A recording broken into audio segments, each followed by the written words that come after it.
Na última década, o tema segurança pública passou a ser considerado o problema fundamental e principal desafio ao Estado de Direito no Brasil. O que se vê é um cenário cada vez mais complexo. Hoje, o documento Jovem Pan fala de um assunto que gera debate: o impacto das novas diretrizes no trabalho das forças de segurança no país. Uma medida que divide opiniões. Às vezes é necessário já o emprego máximo da força, até mesmo com armas letais, para neutralizar um ataque criminoso. Nós temos que pensar que uma polícia eficiente não é uma polícia que mata pessoas. A polícia eficiente é aquela que previne crimes e promete impacto na segurança pública. E depois eles querem uma polícia que haja como a polícia da Suíça, pagando um salário de quarto mundo aqui para o policial brasileiro. Aí fica muito difícil. Eu não sei, sinceramente, em que local do mundo você tirar o poder de fogo das polícias ajudou a combater o cenário preocupante de crime que nós estamos a vivenciar. O decreto assinado pelo presidente Luiz Inácio Lula da Silva e pelo ministro da Justiça e Segurança Pública, Ricardo Lewandowski, estabelece diretrizes para a atuação dos agentes de segurança. Na realidade, não houve inovação alguma. O decreto pelo Ministério da Justiça e Segurança Pública, do ministro Lewandowski, ele só reitera o que já está previamente descrito na lei, não só na Constituição Federal, no Código de Processo Penal, Código Penal, legislações penais extravagantes, que é a obrigatoriedade do cumprimento da lei por exemplo, abordagem e apreensão de criminosos e prisão de criminosos. Devemos sim respeitar de forma irrestrita a legalidade. O uso progressivo da força já é algo que vem sido respeitado há muitos anos pelas forças policiais, então não houve nenhuma novidade. O que houve foi uma grande publicidade em relação a um fato, como se esse fato pudesse nortear as forças de segurança. O policial, ele tem como premissa basilar o cumprimento irrestrito à lei. Uma das diretrizes é orientar a atuação dos policiais durante as abordagens e a outra cria o Comitê Nacional de Monitoramento do Uso da Força. Depende de cada situação. O uso progressivo da força é para neutralizar a ameaça ou atos criminosos que possam vir contra os próprios policiais, contra a própria sociedade. E nesse sentido, o policial, ele tem que preservar vidas, não só dele, não só da sociedade, e também a vida do criminoso. Então, a atuação do policial, ela visa sempre a preservação de vidas. Claro que numa ocorrência policial, quando existe um ataque eminente do criminoso, uma afronta, uma violação de normas e condutas, a prática criminosa, é necessária a neutralização. Quando o policial ele corre um sério risco de vida, é necessário ali a neutralização. E o uso progressivo da força, ele não pode ser de forma escalonada como algo normatizado para todas as situações. Muitas vezes é necessário já o limite máximo da progressão da força para neutralizar um ato criminoso que é um atentado contra a vida do policial. E nesse sentido a gente pode falar na legítima defesa. Então existe uma atuação da polícia no cumprimento da lei, no combate ao crime, e uma atuação meramente normativa. Não são todas as normas que, no sentido prático no combate ao crime, elas estarão de forma escalonada, porque existem situações inesperadas. Existe, na realidade, uma guerra assimétrica no combate ao crime. O policial, ele visa a preservação de vidas e neutralização da ameaça, do ataque e do crime. O criminoso, não. O criminoso, ele só pratica o crime, não importando com vidas e nem com efeitos colaterais que possam colocar vidas em risco. O uso da força é um fenômeno a ser observado pela sociedade de maneira geral e, inclusive, por um órgão muito importante que tem previsão constitucional, que é o Ministério Público, a quem compete fazer essa fiscalização de todas as polícias do Brasil. As normas se aplicam às polícias Federal, Rodoviária Federal, Penal Federal e às Forças Nacional de Segurança Pública e Penal Nacional. Foi assinada também a portaria que cria o Núcleo Estratégico de Combate ao Crime Organizado. Ele choveu numa molhada. Não vai mudar absolutamente nada. É um papel de pão que tudo que ele escreveu ali já está nos procedimentos policiais, principalmente da Polícia Militar, que é muito rigorosa quanto aos procedimentos de todos os policiais. A padronização de procedimento, o uso escalonado da força. Vivemos em tempos de guerra com uma legislação de paz. Então fica muito difícil. Não vai mudar nada, parece que ele jogou para a mídia, que ele fez isso para agradar a mídia, mas quem for estudar a fundo e pegar, por exemplo, a Polícia Militar aqui do estado de São Paulo, vai ver que tudo que ele escreveu lá praticamente já consta aqui nos manuais de procedimentos da polícia. Não entendi por que ele fez isso. Eu acho que o ministro devia se preocupar com as fronteiras, mais de 10 mil quilômetros de fronteiras, onde armas e drogas entram com muita facilidade. O Brasil não produz cocaína, o Brasil não produz crack e as fronteiras estão abertas para qualquer traficante entrar com muita facilidade, inclusive com armas que acabam parando nesses morros do Rio de Janeiro, em comunidades aqui de São Paulo, usadas nessas guerras de facções, usadas nesse crime do novo cangaço, onde se explode cidades inteiras, bancos, agências bancárias, carros fortes. O governo devia se preocupar com isso.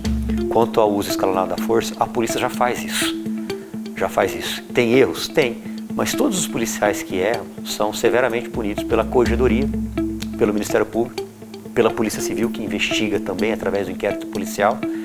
Então, não passa impune os erros policiais. Eles são investigados, são denunciados e, por vezes, punidos. O tema lança luz a várias questões na segurança, que é um dos grandes problemas do Brasil. Enquanto o governo federal defende que a medida moderniza a política de segurança pública e previne abusos, o debate sobre a autonomia estadual e a eficácia das mudanças continua. Seria muito bom se o governo federal ajudasse os governos estaduais. Segurança pública é dever do Estado, ou seja, do governador. Mas o governo federal pode subsidiar através de recursos. Se ele ajudasse, por exemplo, na compra de tasers, que é essa arma de choque, para ter em cada viatura, seria excelente. Sou favorável. Duvido que faça isso. Duvido, porque vai custar muito dinheiro. Eles vão jogar essa responsabilidade para os governadores. É isso que eles vão fazer. Assim como as câmeras corporais, que eles querem que use o tempo todo. Querem monitorar o policial o tempo todo. Mas eles se esquecem que quem mais faz maldade para a população não é a polícia. São poucos policiais que erram. Quem mais faz maldade para a população são os políticos. Nesses ninguém quer colocar câmera. Deputado ninguém quer colocar câmera. Senador ninguém quer colocar câmera. Vamos colocar em todo mundo, em todo servidor público, inclusive na classe política. Duvido que coloque. Ou seja, para eles a polícia é o grande mal da sociedade. Para eles que estão agora aí no poder, é o grande mal. A polícia é a grande defensora da sociedade. Se não fosse a polícia, mesmo trabalhando com essas leis que só beneficiam bandidos, a situação no Brasil estaria muito pior. Dezenas de policiais são denunciados, são condenados, muitos deles injustamente, em júris, porque estavam lá tentando salvar a sua própria vida e matar em legítima defesa. Mesmo assim são colocados no banco dos réus, pagam advogados para sobreviver com um salário pífio. Enquanto as nossas autoridades, lá de cima, lá de Brasília, deputados, senadores, desembargadores, ministros do STJ, do Supremo, com salários altíssimos, sem correr risco nenhum. O texto impõe critérios para o uso de armas de fogo e instrumentos não letais, abordagens, buscas domiciliares e a atuação dos policiais penais nos presídios. Pelo que eu entendi, os decretos sobre a limitação do uso da força, e na verdade o uso moderado da força e evitar o uso das armas de fogo, eles tratam aí de regras, de diretrizes para todo o país, para todas as polícias. Mas inicialmente o governo federal está adquirindo essas armas não letais para as suas corporações, a Polícia Rodoviária Federal, a Polícia Federal, as suas polícias penais. Mas é necessário que o governo federal depois possa expandir, principalmente para que os estados que não têm tanta estrutura de armas não letais possam ter acessos e também que os seus policiais possam utilizar esses armamentos. O governo federal tem esse papel de dar o exemplo e de garantir também essa estrutura necessária em apoio aos estados. A pasta será responsável por financiar, formular, implementar e monitorar ações relacionadas à atuação dos agentes. Além disso, as armas de fogo também terão uso limitado pelos policiais. A definição de um estudioso de polícia pelo mundo, David Bailey, ele diz o seguinte, que a polícia constitui um agente da sociedade que usa a arma porque ela pode vir a ser empregada na resolução de um conflito. E isso, naturalmente, está mencionando o fato de que a força faz parte do trabalho policial. A regulação dessa força, universalmente, até pela nossa legislação, e há muito tempo, há mais de 80 anos, ela estabelece, claro, uma proporcionalidade e o uso razoável da força quando se fala na prisão em flagrante ou, eventualmente, até num homicídio praticado por policial, a morte de alguém numa situação de trabalho, que precisa ser estritamente na medida da necessidade e que não pode exagerar no uso da força. Então, o uso razoável, o uso comedido, o uso moderado da força faz parte da legislação e do treinamento dos policiais. No caso específico de São Paulo, há 25 anos que se adota um sistema chamado método Giraldi, justamente para evitar tanto que o policial seja ferido com falta de cuidado e o treinamento, como também ferir ou até matar pessoas apenas em estrito último caso possível. O Brasil tem uma das polícias mais violentas do mundo. Então, por ano, nós temos uma polícia que, em média, ela é responsável por 20% dos homicídios, enquanto nos países da Europa, a polícia não é responsável por nem 1% do total de homicídios. Então, nós temos as polícias mais letais do mundo. E isso precisa ser combatido através do controle da violência policial, do controle sobre o uso da força, através da maior utilização de armamentos não letais. Diante da discussão, vários são os retratos da realidade do país. O último balanço divulgado pela Secretaria de Segurança Pública mostrou que entre janeiro e setembro de 2024, 13 policiais militares e 2 policiais civis foram mortos em serviço em São Paulo. O levantamento não contabilizou o número de agentes mortos enquanto estavam de folga. Para especialistas, o aumento no número de mortes de policiais no ano passado se deve a 2 fatores: a forte atuação da polícia no combate ao tráfico de entorpecentes e o outro aspecto é que a polícia vem mantendo o ritmo pesado de prisão de criminosos. Há 34 anos como magistrado e há 30 acompanhando o crescimento das organizações criminosas no país, eu te garanto que literalmente elas estão pouquíssimo preocupadas com o que o Ministério da Justiça e Segurança Pública põe numa portaria dizendo que as polícias têm que falar. Elas já passaram dessa fase. É por isso que eu sempre chamo, e os melhores e maiores estudiosos chamam, de uma guerra assimétrica. A organização criminosa, ela não abre o Código de Processo Penal, ela não abre o Código Penal, ela não está preocupada se a pena vai ser agravada por alguma circunstância e muito menos qual é a força que a polícia vai usar quando se deparar com organizações criminosas. Ela tem uma linha de atuação no mundo, elas crescem, elas usam fuzis, então para elas, se um policial abordar vai usar um taser ou vai usar uma arma de grosso calibre, tanto faz, porque ela vai atirar na polícia se eventualmente se sentir ameaçada. É o que nós assistimos, por exemplo, ontem no Rio de Janeiro, onde o 3º Comando Puro e milícias entram em embate, em guerra todas atirando com fuzil, munição traçante, lutando por biqueiras numa mesma região que elas, organizações criminosas, entendem importante. Então, esse tipo de colocação não é uma forma de se tentar combater crime organizado no país. É um olhar, uma preocupação, e isso é visto com bons olhos, do Ministério da Justiça e Segurança Pública no que tange ao comportamento da polícia. Acredito eu que ela esteja muito mais preocupada com aquele transeunte que está na via pública, daquele motoqueiro que é jogado de cima da ponte, do que efetivamente tentando alcançar organizações criminosas. São steps diferenciados, diferentes. Eu acho que isso atinge a população comum, distante do crime organizado. No Rio de Janeiro, um levantamento do Instituto Fogo Cruzado apontou que em 2024, 88 agentes de segurança foram baleados na região metropolitana.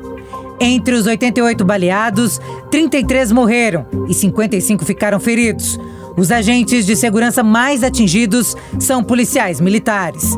Do total, 66 eram integrantes da PM, 25 foram mortos e outros 41 sobreviveram. O problema é que o país é um país que tem várias realidades distintas. O problema da segurança, obviamente, ele é alastrado para todo o território nacional. Mas nós temos peculiaridades. Nós temos uma situação distinta no Nordeste, uma outra situação também diferente, por exemplo, no Rio de Janeiro, por exemplo, aqui em São Paulo e tudo mais.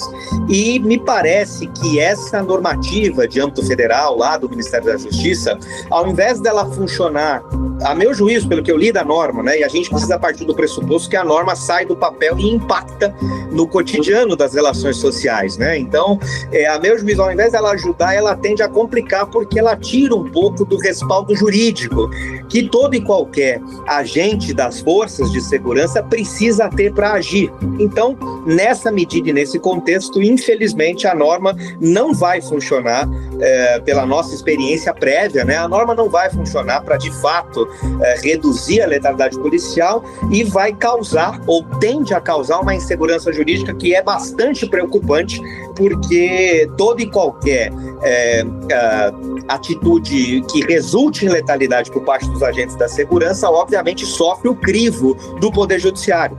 E, sofrendo o crivo do Poder Judiciário e do próprio Ministério Público, me parece que nós vamos ter aí muitos e muitos episódios em que o uso da força estava plenamente justificada, mas em razão, talvez, do descumprimento de uma ou outra ponderação feita por essa normativa, nós tenhamos aí a responsabilização, que eu reputo indevida, dos agentes da segurança, e o resultado prático disso é, de fato, digamos assim, uma ajuda para quem aí está a cometer crimes e condutas ilícitas em face da população brasileira.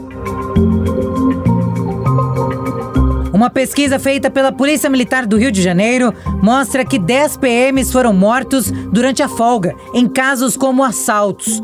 Outros 7 estavam em ação e perderam a vida. E um PM inativo acabou vítima do crime no estado.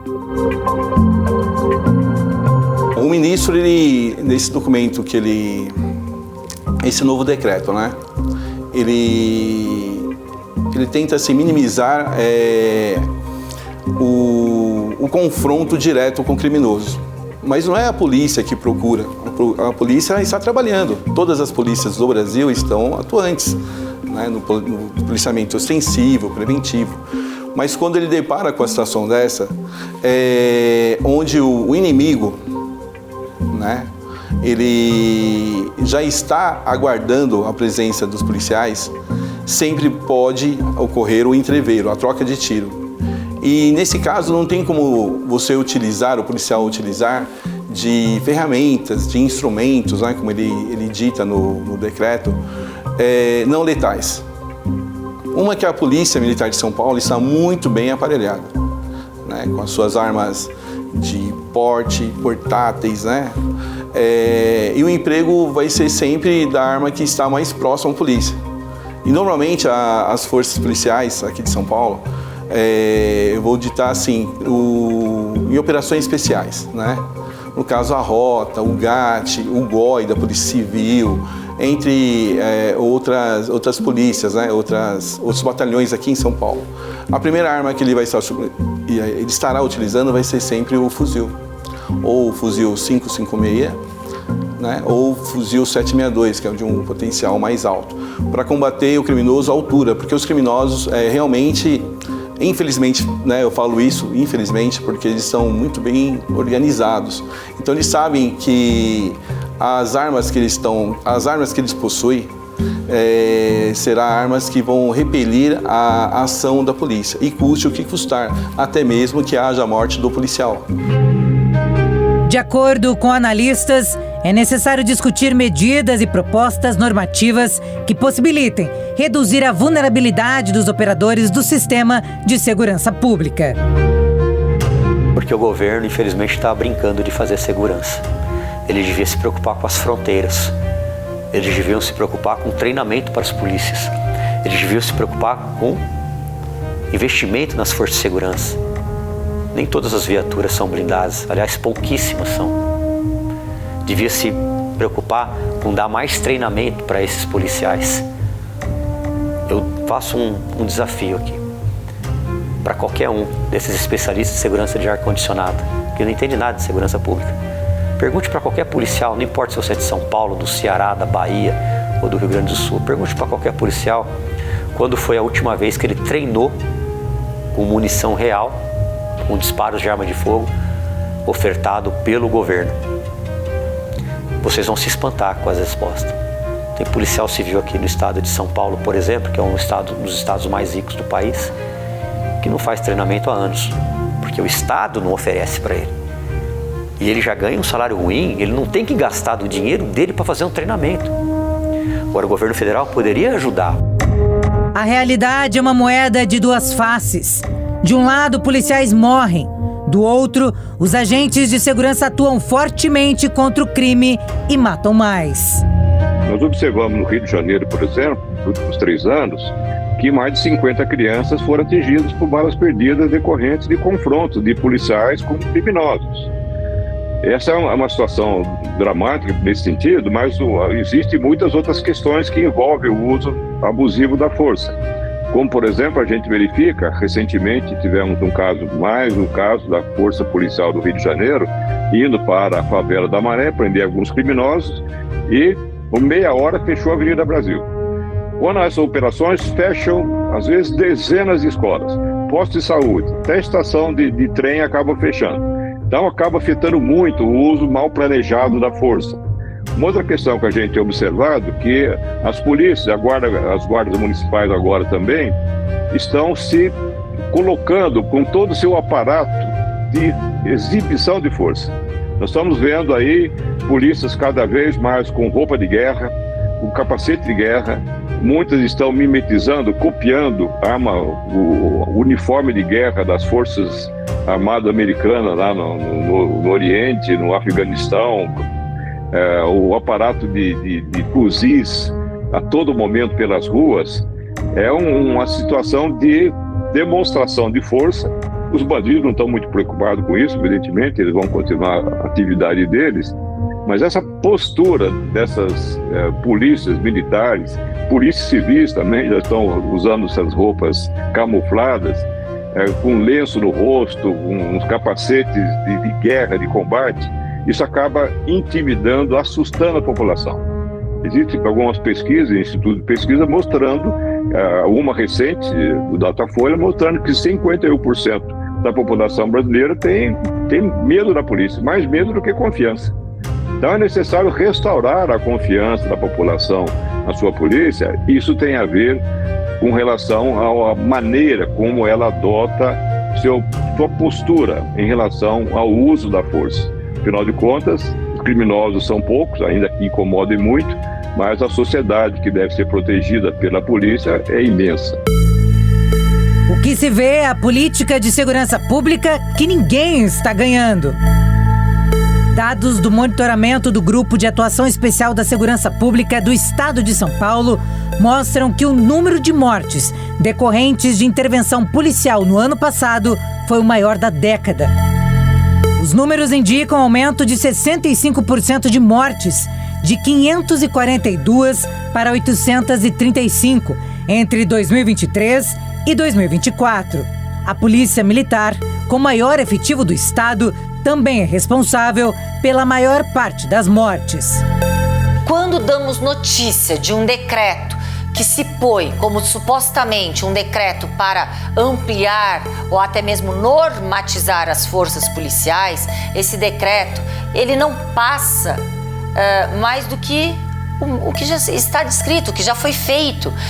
A gente gostaria, nós que representamos as forças policiais, gostaríamos de um comprometimento sério do Ministério da Segurança e Justiça para que as forças policiais pudessem efetivamente combater o crime.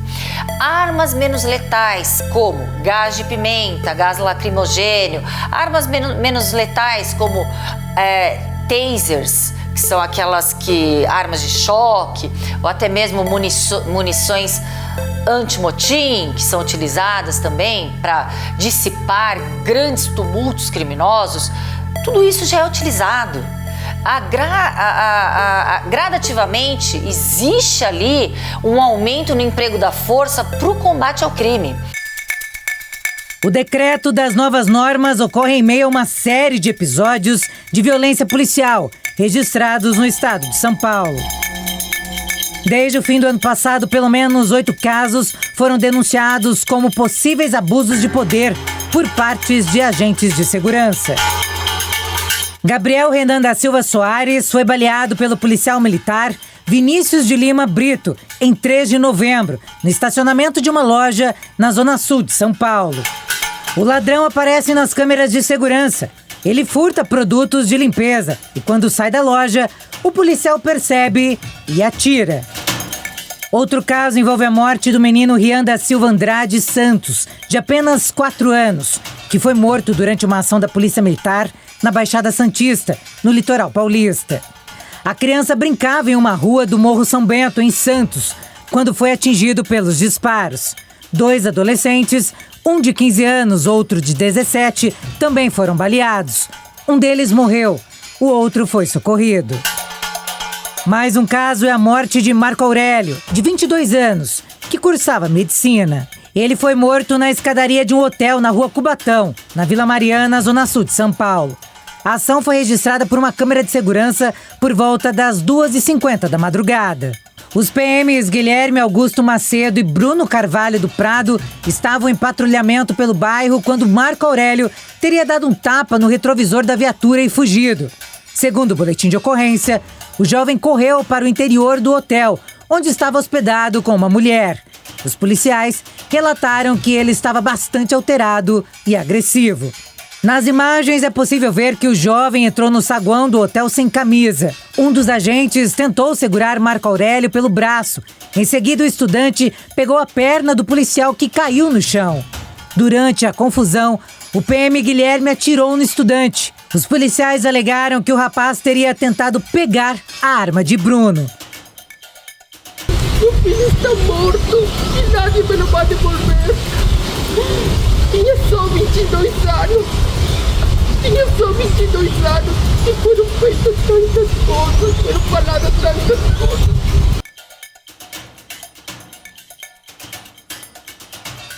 Eu não creio, eu não acho, eu tenho certeza que o ministro Ricardo Lewandowski, ele embasou todo esse decreto em cima desses últimos acontecimentos, né? Tanto São Paulo, que foi o mais visível, né? Realmente é um absurdo uma abordagem, o policial ali ter uma perda de consciência própria, né? De jogar alguém pela ponte, né? A Polícia Militar ela não apoia, né? Não é essa imagem que a Polícia Militar de São Paulo ou do Brasil gostaria de passar para as pessoas, né? Isso aí foi um fato isolado do indivíduo que foi jogado pela ponte, né? O policial está preso no presídio Romão Gomes. No caso da abordagem, onde uma mulher né? Falo para você, covardemente agredida pelo policial, foi outra atitude infeliz, né? O que se passou por ali, né? A gente tem por hábito assim, não comentar a ocorrência, nós policiais, mas é visível, e eu como cidadão e toda a população de São Paulo não aceitam um tipo de abordagem assim. Uma que eram 2 policiais militares, né? Masculino contra uma mulher. Em que pese ela ter xingado os policiais, se é que isso ocorreu, né? Em que pese ela ter feito qualquer gesto ali que levou o policial a desferir um soco, né, no osso dela. A Polícia Militar não aprova, o secretário, bem como o governador, também foram punidos e afastados. No que tange do aluno de medicina, né, todo o retrospecto dele, né, por vezes as mídias, no geral, não vou mostrar, vai mostrar somente o fato em si, né. Tenho comigo que ali foi um disparo de arma de fogo acidental, né. A tropa ela já visa esses problemas e os demais problemas também, que no ato da abordagem, nós temos vários vídeos também, né, no ato da abordagem simples, uma abordagem, uma revista pessoal. O indivíduo que está sendo abordado, ele reage, ele toma a arma dos policiais, né, toma uma arma, né, de um policial, desfere tiros contra os 2 e foge. A sorte do policial é que, mesmo ferido, com 2 disparos, um no abdômen e um na perna, ele consegue se atracar em busca da arma dele e, por sorte divina ou por sorte mesmo, ele consegue retirar o carregador da arma. Mesmo assim, o indivíduo desfere mais um disparo. A meu juízo, com todo respeito, eu entendo a intenção da norma do Ministério da Justiça, mas me parece uma solução equivocada que parte de uma premissa equivocada também. Precisamos, de fato, combater esse cenário complexo de criminalidade, prestigiando os nossos policiais que, como diz, até segunda ordem agem de acordo com a lei. E, eventualmente, vamos coibir e vamos, no devido processo legal, obviamente, responsabilizar os poucos que agem contra a lei. Só para terminar, nós temos aqui no âmbito do Estado de São Paulo, por exemplo, cerca de 50 mil chamados que startam viatura no Estado de São Paulo todo. Tudo bem, o Estado de São Paulo é um estado que tem quase 50 milhões de pessoas e tudo mais, mas ainda assim um número muito substancial de 50 mil ocorrências com viatura é bastante grande, bastante substancial, bastante relevante.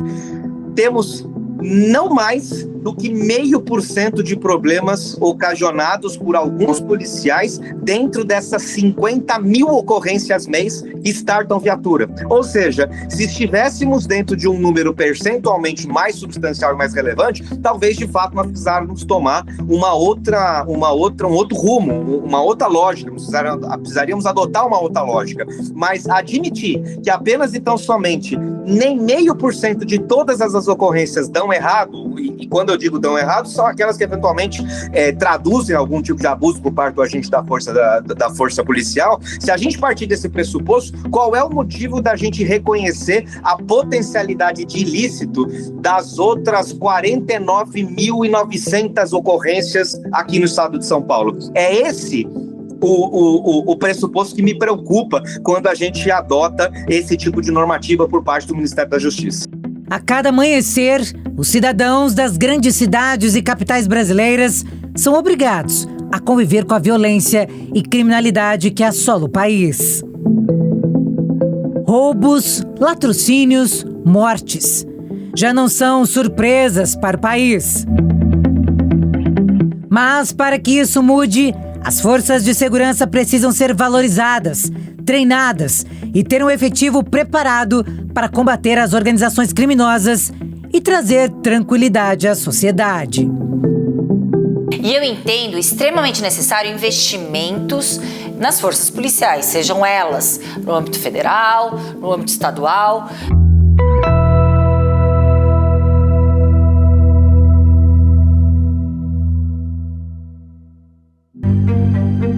O povo tem sua opinião. São medidas que não vai resolver o problema. O problema é muito mais profundo e muito mais enraizado, estrutural. Uma coisa é fato: a população quer se sentir segura. A sensação de insegurança e o medo da violência foram retratados em um levantamento realizado pelo Instituto de Pesquisas Sociais, Políticas e Econômicas. De acordo com os dados, 50% dos brasileiros dizem se sentir inseguros nos locais em que vivem. Destes, 10% afirmam que se sentem muito inseguros. O medo. A gente tem medo de tudo. Até em casa a gente tem medo. Basta sair de casa e já está com medo. A gente não tem mais a liberdade. Acabou o tempo que a gente vinha passear na Avenida Paulista, descontraído, com o celular na mão. Acabou, nós não temos mais segurança pública no Brasil. Acho que é impossível não sentir medo em São Paulo hoje. Enfim, pela segurança que a gente vê que não tem e por ser mulher. Então, acho que todo mundo não se sente segura e eu, como mulher, não me sinto muito mais, assim, sabe? Ou seja, a criminalidade assombra os civis e as forças policiais. Para os analistas, normas são como uma forma de padronizar políticas de segurança pública. Eu não sei, sinceramente, em que local do mundo você tirar o poder de fogo das polícias ajudou a combater o cenário preocupante de crime que nós estamos a vivenciar. Se estivéssemos nós num país nórdico, talvez a questão de reduzir aí o eventual poder de fogo dos policiais pudesse ser explicado. Mas não é o nosso caso. Nós precisamos preservar o poder de fogo dos policiais, das forças policiais, e, em alguma medida, e considerando as suas peculiaridades em cada um dos estados, nós estamos num Brasil que é um país de vários Brasis, de várias realidades distintas. Então nós temos que acreditar, e eu tenho certeza que isso é deste modo, nós temos que acreditar que cada estado tem capacidade, obviamente, de avaliar no âmbito das suas peculiaridades e das suas realidades qual é a modalidade que vai ser aplicada para eventualmente se combater aí o crime no cotidiano. Vez ou outra, o tirocínio policial vai indicar que se use, obviamente, sprays de pimenta e que se use munição não letal. Em outros casos, não. O pressuposto é que está equivocado, a premissa é que está equivocada. Ora, vamos tirar o poder de fogo dos policiais até segunda ordem, porque partimos do pressuposto que o uso do poder de fogo sempre será equivocado.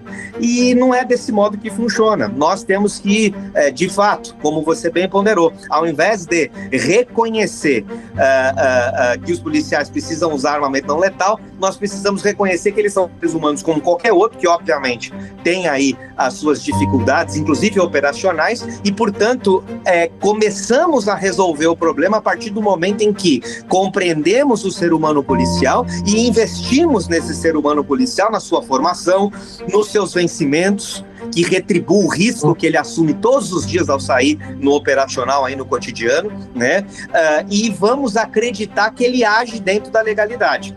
Alguns vão agir, infelizmente, fora do padrão constitucional? Sim, é fato, é verdade. Mas estes nós temos ferramental jurídico suficiente para coibir estes que eventualmente agem com um abuso. O que me preocupa bastante, para ser bem sincero, é exatamente o contrário. Nós estamos partindo do pressuposto que todos os policiais, em potencialidade, usam o armamento com abuso. Então, portanto, vamos tirar o poder de fogo das polícias. Nem todos os governadores foram a favor do decreto. Cláudio Castro, do Rio de Janeiro, Ronaldo Caiado, de Goiás, e Ibanez Rocha, do Distrito Federal, se manifestaram contra. O governador Ronaldo Caiado falou com a Jovem Pan e se posicionou sobre o tema. Caiado argumenta que a norma limita a atuação das forças policiais e não enfrenta, de maneira eficaz, o problema do crime organizado. O que existe, na verdade, é algo que nós esperávamos por parte do governo federal, algo que viesse com capacidade de um enfrentamento àquilo que tanto preocupa a população brasileira hoje, que é o avanço das facções criminosas no país. De repente, o que vem é um decreto que ele tem aí uma dose enorme, tá certo, de chantagem, no momento em que ele diz, olha, nós é que vamos definir os procedimentos operacionais padrão. Ou seja, isso já é uma regra, Lívia, que isso já existe em todas as polícias.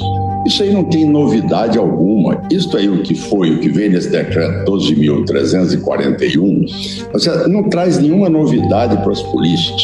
O que se esperava era algo que viesse em forma de dizer, olha, em relação ao crime organizado, nós vamos ceder aí o acesso ao COAF, nós vamos avançar nas informações e dividir as informações com todas as polícias dos estados, nós vamos auxiliar os estados na parte da construção de penitenciárias, nós vamos dotar também o estado de condições de drones, de possibilidade de rastrear essas pessoas que estão hoje dizimando a nossa juventude, avançando cada vez mais na área empresarial, hoje intimidando o investidor brasileiro com as ações hoje das facções criminosas. O governo federal vai disponibilizar aos estados e municípios 249 mil sprays de gás de pimenta e mais de 22 mil armas de choque, com recursos do Fundo Nacional de Segurança Pública, e vai oferecer 110 cursos de capacitação para mais de 4 mil agentes policiais, que poderão replicar os conteúdos da formação. Seria uma boa se ele investisse em taser, e taser é uma arma de choque, e que cada viatura policial do Brasil tivesse esse equipamento, mas não é a realidade. Se você pegar, por exemplo, um spray de pimenta e jogar numa pessoa que está sob efeito de substância entorpecente, cocaína, por exemplo, ela vai continuar vindo para cima de você, ela vai continuar tentando te matar. Se ela tiver com uma faca, ela vai continuar vindo, não vai surtir muito efeito. Já o taser é mais eficaz, mas eu espero que o governo federal realmente compre um taser, não para cada policial, mas para cada viatura policial, para uso desses policiais. Porque é muito fácil você ficar crucificando a polícia o tempo todo, sendo que o policial não tem o equipamento. Ele tem uma arma de fogo e só, e alguns carregadores. É esse o equipamento do policial. E depois, quando o policial usa arma de fogo, ele é crucificado pelo Poder Judiciário, pelo Ministério Público, por parte da sociedade, parte da imprensa, dizendo que ele tinha que usar outro meio. Mas se só foi oferecido aquilo, ele vai usar o que lhe foi oferecido. Então não é justo ficar crucificando o policial o tempo todo. De acordo com especialistas, a medida é mais um exemplo de como o atual governo está mais preocupado em combater a polícia do que o crime. Causa uma pressão e causa uma insegurança jurídica absurda, porque não tenha dúvida, né, que o policial que tem em determinadas ocorrências menos de meio segundo para tomar uma decisão vai, obviamente, sopesar e levar em consideração, por ocasião do início do seu turno de trabalho, o quanto de falta de respaldo jurídico ele tem para perfazer o seu munus público. E digo isso porque, de novo, né, eu atuo na tutela de policiais militares, civis e federais, né, quando dessas ocorrências que resultam eventualmente aqui em acolá em algum tipo de letalidade ou algum tipo de lesão. E, infelizmente, no âmbito dos processos judiciais que eu tutelo e que eu enfrento, é muito comum que nós tenhamos a argumentação por parte do Ministério Público exatamente dessa lógica de falta de cumprimento das normativas. Mas veja, com todo respeito ao trabalho que faz o Ministério Público, ao trabalho que faz a Defensoria, que são trabalhos fantásticos e fundamentais para a gente manter o nosso tecido social sem esgarçar, né? Mas é muito fácil, para mim, é muito fácil para, para as instituições do Estado, né, com tranquilidade, com tempo, com capacidade de argumentação, a gente avaliar uma situação jurídica que se desenrola em menos de meio segundo. E aí é muito fácil para todos nós, como operadores do direito, apontar o dedo na cara do policial para dizer: o senhor agiu errado, o senhor agiu contra, por exemplo, a normativa do Ministério da Justiça que fala sobre o uso progressivo da força. Aqui o senhor não fez isso. Meu Deus do céu, nós estamos a exigir de um policial que ele tenha todo esse cuidado prévio, sem considerar o contexto e o tirocínio que ele tem, porque ele também foi treinado e ele também, obviamente, conhece do seu mistério, conhece do seu pressuposto e do seu cotidiano. Nós vamos, obviamente, tirar dele essa capacidade sob o argumento de que precisamos reduzir a letalidade. O debate chama atenção para a importância da oferta ativa de atendimento psicológico e psiquiátrico para policiais. O que se nota é o silencioso adoecimento psicológico de policiais no Brasil. Os decretos também tratam da questão da assistência psicológica aos policiais. É importante que quando o governo ele trata da maior utilização de armas não letais, ele também esteja adquirindo essas armas não letais e oferecendo para as corporações dos estados que não tenham essas armas, não tenham tanto acesso a esses armamentos não letais. Por outro lado, nós sabemos que precisamos de uma polícia bem remunerada e com condições adequadas de trabalho. E isso nós não temos na grande maioria dos estados do Brasil. Em geral, os nossos policiais eles são mal remunerados e têm poucas condições de trabalho. E também não são ofertadas formações e capacitações adequadas. Antes de qualquer norma, cuidar da saúde e estrutura da polícia é o principal caminho, como dizem os analistas.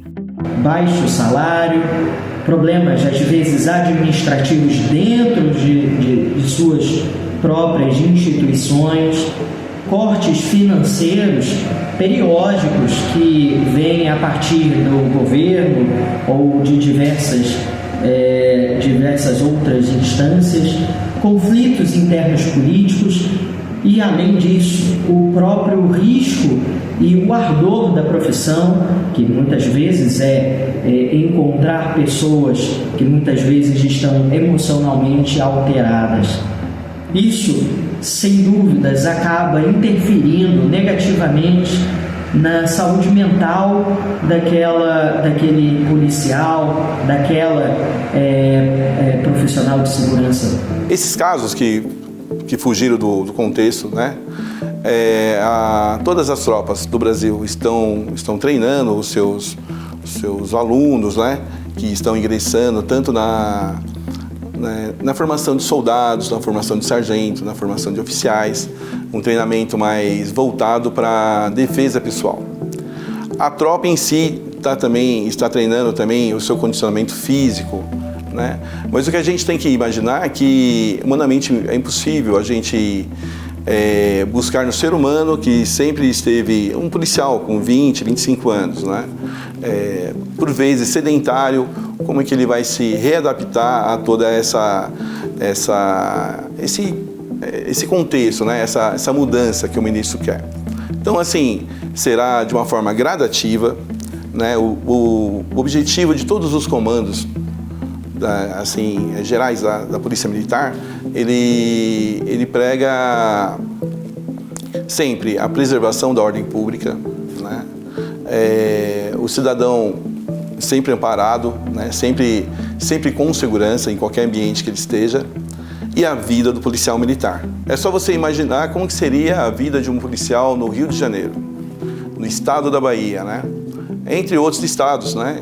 Recentemente em Rondônia, né? Como que, onde o crime organizado está se alastrando, como que o policial ele poderia pensar nisso? Eu treino mais tiros numa academia, no stand de tiro, ou vou para uma academia, para um tatame treinar, né? Então, assim, a forma dele agir, ele tem que ser bem completo, ele tem que ser mais ou menos um Robocop, né? E por vezes a gente não vai conseguir isso a curto, a médio prazo.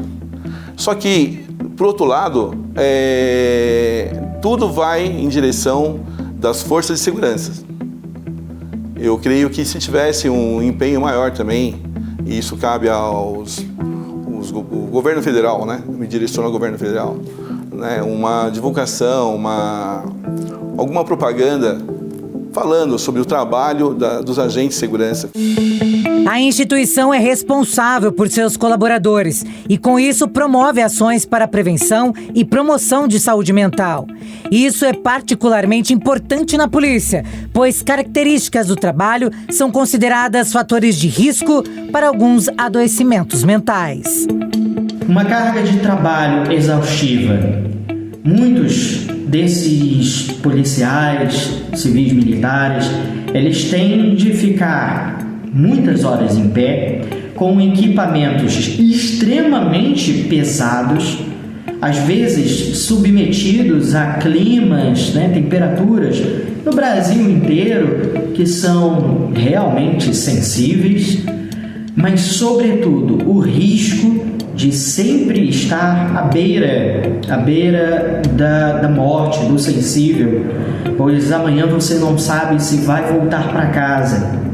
E além disso, a todo instante, aquele policial podendo ter aquela visualização ou aquele medo de que não volte mais para casa, que não consiga ter o seu momento normal, sua vida normal.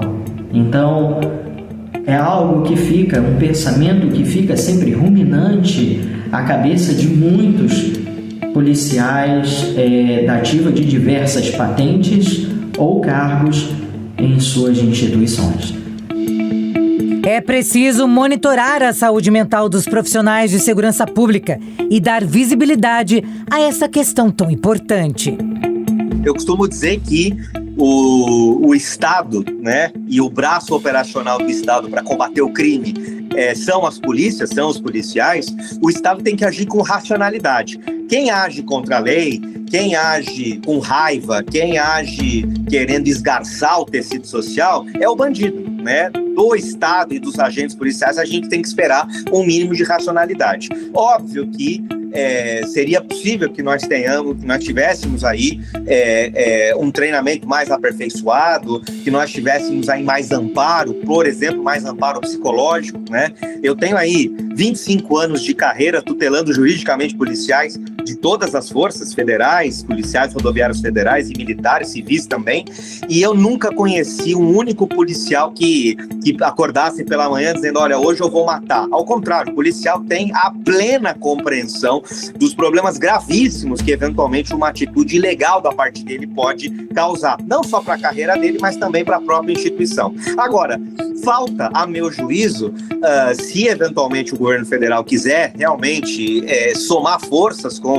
os governos estaduais e com os governos municipais, no que diz respeito às guardas municipais, falta um pouco de investimento do ponto de vista de transferência de recursos da esfera federal, porque há recursos na esfera federal para isso, para que os estados possam, na medida do possível, e reconhecendo as suas peculiaridades, possam ter mais investimento. Como disse, por exemplo, na esfera psicológica. Nós temos aqui a minha experiência no âmbito do estado de São Paulo, que diz muito sobre essa questão. Nós temos aí profissionais dedicados aí ao amparo psicológico dos policiais, por exemplo, dos policiais militares, mas eles são em número absolutamente insuficientes. Nós precisávamos necessariamente, por exemplo, investir nessa área de amparo psicológico, de amparo até psiquiátrico, para que nós pudéssemos reconhecer que esse cotidiano do ser humano policial é muito complexo e eles precisam de ajuda para bem perfazer as suas funções legais. O que me preocupa, para ser bem sincero, é esse pressuposto, essa premissa de que o policial age contra a lei dolosamente. Ao contrário, o policial age até prova em contrário, o policial age de acordo com a lei. Um ou outro caso de abuso vai, obviamente, sofrer o crivo do Poder Judiciário. A gente não pode inverter jamais essa equação e, de novo, precisamos reconhecer que estamos diante de um cenário de crime muito complexo, muito difícil de ser combatido e que limitar a atuação das forças policiais, ao invés de ajudar, muito provavelmente vai atrapalhar o cotidiano do combate ao crime por parte dos policiais. Privilegiar o mérito e a efetividade dos agentes emerge como um passo fundamental para revitalizar a segurança pública no Brasil. As ocorrências que tiveram aquela positividade, e são inúmeras, ocorrências de destaque para dar o mérito para os policiais, os agentes que ali estiveram, o resultado absorvido pelo contexto da obra Recentemente, eu não sei qual foi a região, se foi na Paulista mesmo, uma tentativa de roubo que acabou com uma pessoa no ponto de ônibus que ficou refém de uma outra pessoa durante horas, né? É o policial militar que entra em plena enchente e vai socorrer pessoas, né, sem nenhum anteparo ali. O policial comum, o policial do patrulhamento, não o corpo de bombeiros. É o policial que ele usa do seu treinamento, ele escala um prédio, desce de rapel para evitar uma tentativa de suicídio ou para dar o socorro a uma mulher. Todas essas ocorrências de destaque, onde não haja a violência ou a causa da morte do infrator, ela tem que ser mostrada. A Polícia Militar, eu acredito e eu falo isso com grande conhecimento de causa, são 28 anos e meio trabalhando, sempre no efetivo, o serviço, né, que é o serviço do patrulheiro, né? Nenhum policial ele sai de casa pensando em machucar ninguém que tenha o resultado morte. Ele quer trabalhar, ele quer ser respeitado, ele quer dar o respeito e voltar para sua casa como ele foi, né? Ele foi bem e volta melhor ainda. E por vezes essa imagem não é bem quista, né? Ele se sente assim fragilizado, ele se sente isolado, porque quando ele está no batalhão, ele está ao redor de 50, 60, 100 policiais. Ele vai para o patrulhamento, ele está com 2, 3, 4 policiais com ele ali para agir em situações diversas. Mas quando ele vai embora, ele vai isolado, né? Então, o resgate da imagem da Polícia Militar, ela foi, digamos assim, ofuscado, foi arranhado.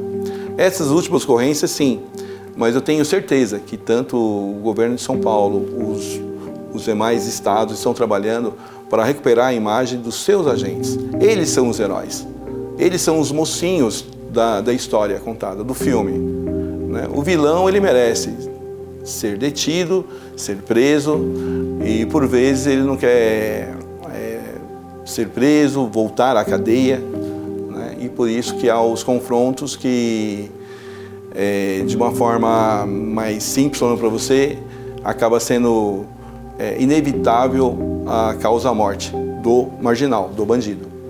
O futuro da segurança depende de investimento nas vidas que defendem a sociedade. Para os especialistas, nada vai mudar enquanto o olhar não for diferente para a força policial.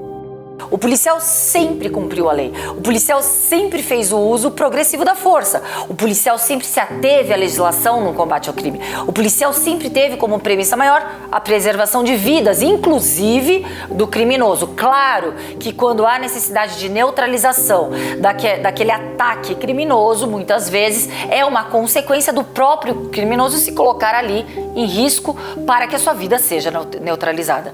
Mas o que muda o decreto na atuação policial? Nada. Heitor! Vai! Vira! Cadê o canhão? Cadê o canhão? Eita! Vira de costas! Vira de costas! Vira de costas! Cadê o canhão? Coloca a mão pra trás. E ficamos por aqui. Não esqueça, estamos na TV e em todas as plataformas digitais. Uma boa noite para você e até mais.